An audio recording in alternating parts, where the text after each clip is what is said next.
Για την προετοιμασία θα μας πεις και τους στόχους της ομάδας θα μιλήσουμε αυτό, ναι. Εντάξει, πάμε. Λοιπόν, μαζευτήκαμε σήμερα, πρώτη συνάντηση στο γήπεδο. Πιο πολύ ήταν διερευνητικού χαρακτήρα, να σκεφτούν τα παιδιά. Υπήρχε μεγάλη νεκρά περίοδος, ήταν πολλοί μήνες. Μαζευτήκαμε η πρώτη σήμερα, αν και υπάρχουν αρκετές που συζητούν τα παιδιά σταδιακά από την επόμενη εβδομάδα. Από την επόμενη εβδομάδα νομίζω θα μπουν όλοι, μόνο Καμπύλης από την πρωταθλητή της επόμενης εβδομάδας που είναι στην Πάτρα. Όπως είδατε εσείς, έχουμε κάνει αρκετές αλλαγές στο ρόστερ. Αποχώρησε βασικά ο Αρβανίτης από τα παιδιά που θα λέγαμε ήταν βασικοί πέρυσι και κάποια παιδιά που δεν είχαν τόσο μεγάλο χρόνο συμμετοχής, ο Βασιλόγιαννης, ο Μπούτρας, δεν ξέρω κάποια άλλα παιδιά. Ήρθαν αρκετά παιδιά στην ομάδα. Η ομάδα είναι ισχυροποιημένη φέτος, είναι λίγο διαφορετικά πράγματα. Είμαστε και καλοί και στον τομέα των μικρών που είναι σημαντικός. Βασικά όμως για εμάς εκείνο που έχει προτεραιότητα είναι να φτιάξουμε καλό κλίμα, να είναι ομάδα με όμικρο κεφαλαία, να είναι καλό σύνολο, να παίξουμε καλό μπάσκετ όσο μπορούμε.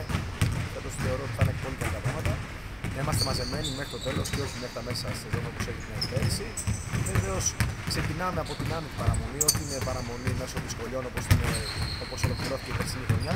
Άνετη παραμονή, θεωρώ ότι υπάρχουν προϋποθέσεις, υπάρχουν δυνατότητες της ομάδας να είναι αρκετά ψηλά. Εγώ δεν σας κρύβω ότι νιώθω ότι η ομάδα μπορεί να είναι τουλάχιστον στο Final Four. Έχω εμπιστοσύνη στην ομάδα, αυτήν την ομάδα τη φετινή. Οπότε μπορούμε να πούμε ότι για μένα πέρα από την άνετη παραμονή, το καλό μπάσκετ που σταδιακά όπου έχω δουλέψει, τουλάχιστον κοιτάζω οι ομάδες να παίζουν καλό μπάσκετ, να αρέσει να τρέχουν, να βγάζουν επιθέσεις. Θα επιδιώξουμε γιατί να πούμε και μέσα στην τετράδα του προγράμματος, να χτυπήσουμε όλα τα παιχνίδια και πέρυσι που η ομάδα κινδύνευσε στο τέλος. Όλα αυτά όλα τα παιχνίδια με ξέρει στην Καλαμάτα, όλα τα παιχνίδια τα χτύπησε στα ίσια.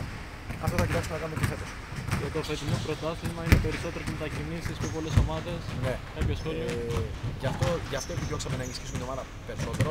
Φέτος και εγώ και η διοίκηση επιλέξαμε να πάρουμε πιο πολλά παιδιά, έτσι ώστε να υπάρχουν πολλές λύσεις, ακόμα και αν κάποιοι θα μείνουν απ' έξω τελικά. Γιατί είναι μεγάλο πρωτάθλημα, φέτος είναι 22 τα παιχνίδια και αν οι ομάδες που θα μπουν στο Final Four θα πρέπει να δώσουν τουλάχιστον 3, 4 και 5 παιχνίδια και 6 παραπάνω. Έτσι. Αυτό έχει πετύχει μεγάλο χρονικό διάστημα, σταθερότητα, παρουσία στο γήπεδο. Βεβαίως απαιτεί για τις διοικήσεις, κυρίως απαιτεί και χρήματα.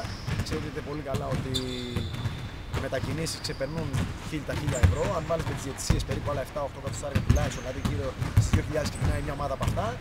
Εάν βάλουμε και κάποιους ακόμα τομείς, μια ομάδα θέλει στο πιο χαλαρό ρυθμό 4.000 περίπου δύσκολες εποχές. Προσπαθούμε εμείς στην κυρία να κοιτάζουμε και βάρος σιγά σιγά και στα μικρά παιδιά και κάποια παιδιά από τα υποδομές είναι σήμερα εδώ πέρα και αρκετά ακόμα που λείπουν και θα έρχονται όποτε μας επιτρέπουν να προωθήσουμε σιγά σιγά τα παιδιά, να καλύπτουμε εκεί το δισεπαντάζ του οικονομικού. Δεν ξέρω αν θέλετε κάτι άλλο παιδιά.